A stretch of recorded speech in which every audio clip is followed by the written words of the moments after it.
philosophy for me is, in the game, every time you pull the trigger, make it feel like the weapons that are in real life. It's important that everyone on our team, whether you make the weapons, do animations for the weapons, do VFX, or design them, understands what it's like to feel the guns. So going out to the firing range is important for everyone to try and understand what we're replicating in game. Yeah, from like the moment you fire a weapon, you're like, Brandon, we gotta change this, right? Yeah. I'm like, yeah, I see what you mean. Translating the look from someone else shooting or you shooting into the feeling of like a game, that's really hard.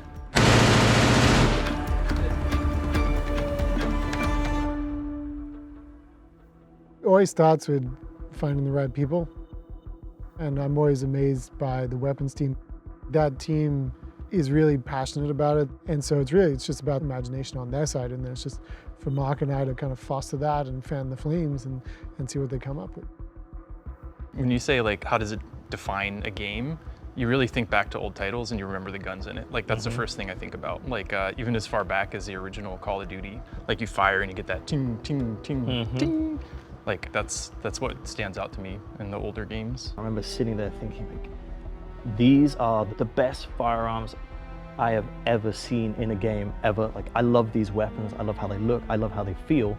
I remember thinking like, IW is the gold standard and I want to make that. These guns are iconic, and even as someone that didn't know anything about guns, I could tell you what was the most iconic gun in every game and in every Call of Duty game, and it's like, I never thought that like we get to be in a situation where now we're the ones creating these legacy moments for future generations and players. Rainin is legit like the best animator I've ever worked with in my life, like hands down. Ben, one of the most amazing artists I've ever worked with. I think I'm a pretty good designer, but like, you will accept like feedback on like timing and feel and things like that. You'll accept feedback on visuals and things like that. You'll accept that sometimes things need to play a little bit different than the exact thing that you're looking for. We rely on feedback from each other to make something amazing. Like I think that's like what really sets this team apart. We set out to make like a game that just played better than anything we've had before and a game that looks better than anything out there. That was our goal. I'm excited to see how we did. They're one of the teams that playtest the most, so they're playtesting constantly. And it can be grinding, you know, to use the same weapons over and over again for multiple weeks as you're trying to tune it. They playtest together, they have that group that gives them feedback, so we just make sure that that is cleared for them, that they have whatever they need to be able to do that, you know, whatever resources they need to go and find, research, come up with ideas, try stuff, fail, you know, walk away from it. We just kind of walk through and see what everyone's using, just kind of look over their shoulder a little bit, see if what they're doing looks fair and looks good, see if anything's happening to them that doesn't seem like it should be happening. So we're just kind of looking to make sure everything's presenting the right way and looking at the players to make sure that they're feeling good about what they're playing. Oh, another one. Sorry, Derek. Yeah, that one's great. I'll let you have it. Right now I saw sort of a frame rate drop, and I'm able to take note of that and be like, okay, this happened when this explosion went off, and we could go back and look at it and be like, why did that explosion cause a dip in frames in that moment? He's the only one seeing it. Yeah, it's only on this one. Is it one of those weird? And here he's trying the Axion. We just did a recoil pass on it. Cody. Me likey the new Axion. The most stable gun ever. We work on it for years at a time. And then when we start the next one, we're thinking about what can be new. We start with like, we need the right mix of assault rifles, SMGs, snipers, shotguns, like what does each category need in order for that category to feel strong? And so that's where the weapons team, like they're always researching, they're always finding new things. I'm always in awe that they have more ideas every time in the box of like, hey, I didn't get time to do that last time, let's do something that I've been wanting to do for a long time. We constantly push ourselves. We're constantly saying, what's next? You might spend 30 hours with a gun, you might spend 1,000 hours with a gun. So having a little thing that makes it fresh, makes it different is really cool for people. I think it comes down to just like obsession is the word. was gonna say, Like yeah. it's just that like every detail, every step of the way, we're like, how do we make like this one thing better? Sometimes I'll go and record some of those motions myself. I'll study them. I will use that mocap station and like I'll do some of these motions and pantomime them or do them for real. I'm like, oh, I didn't realize that I do that thing. Like, how can I capitalize on bringing that small detail into my crap now? One of those things is the muzzle effects. For our guns to feel good, that has to be in our game. Like that's like a given, right? But it can't have a negative impact on gameplay. So we developed a really cool system that makes it so you get all the muzzle flash that you want, and we cut a hole in it, like right where you're looking, right where the target's at, so you don't lose line of sight with what you're trying to shoot. I know I'm excited for the new hipfire changes. That's a big one, right? Yeah, Like, huge one. So first, how would you describe bloom in a game? Like, what is bloom? Ah, man, I think it's just uncontrolled randomness. Like, this is a huge change. Yeah. This is actually probably one of the biggest changes I've experienced in our engine in any project we've worked on. Like, you attack and the game literally rolls the dice and it says, you hit here. Yeah. That's like one part that's pretty weak about it. The other one for me is that it doesn't look right at all. Like, when Rainon makes an animation for us, the last thing he would do is have the gun recoil like this and have bullets just randomly go off in different directions. It really feels like, how do we not do this sooner, right? You have more control of your weapon than ever before. You're not gonna get randomness, you're not gonna lose gunfights because of an unknown element that you have no control over. Like, you're gonna live and die by your decisions and your skill level. There's depth of field. Depth of field in real life is actually important to shooting.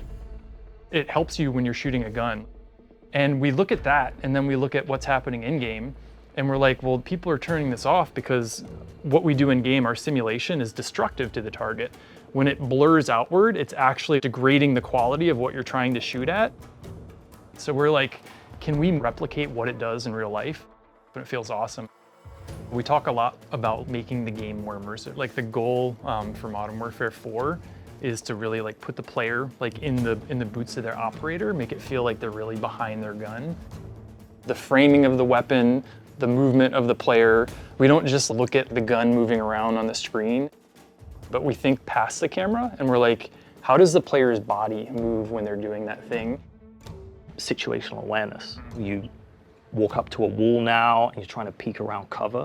The weapon will actually pull back into the chest, and that feeling, that immersion that I get. So that's one that you look at it and you're like, oh yeah, the gun's like moving around and making room for my body. It's insane, the complexity to it, but the results speak for themselves because it looks so natural that you're like, that's got to be animated, right? But it's not. It's all numbers moving in real time, and it just feels so good.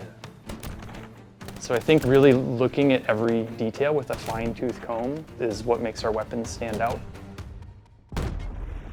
Some of the classic guns, they're like, okay, here's how we're going to innovate or change its character from last game or tweak it or do all the rest. And then this idea of Apex attachments came along to help guide them towards, okay, you have this gun, you're making it as awesome as it can be, and then what's the twist? What's that little spice you're going to add to it at the end?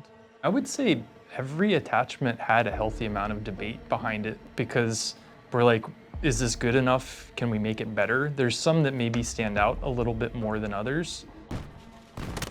The core nature of this gun is it's a single action gun, so it's a slow rate of fire revolver. This was a way to flip that and make it a super fast firing thing with a cool animation.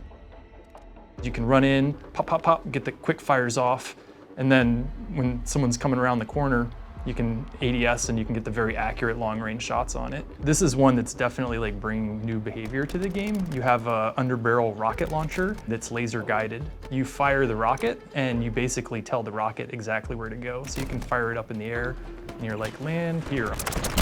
The Spitfire's in Apex for the PPSH. It went through a lot of iteration. The original idea was like an incendiary underbarrel type thing. And so we got it in and we're using it, and it just was an instant not hit. This is one of those ones where we were saying, this is not Apex worthy, right? So then it was you, right, Frank, that had the new idea for it. Yeah, I was like, okay, we put a grenade launcher on a SMG. I guess that's cool, but I'm like, what if it shoots fire instead? For me, it was kind of interesting to explore stuff like area of denial and like, hey, I have this extra tool, and then gave my feedback and then wait for these guys to do another iteration of it. It just kept getting that back and forth until you finally get to that like sweet spot of like, okay, let's just go for it. We talk a lot about the core weapons group, but there's a whole army of people supporting them. This weapons team works hand in hand with our game code team to make that work.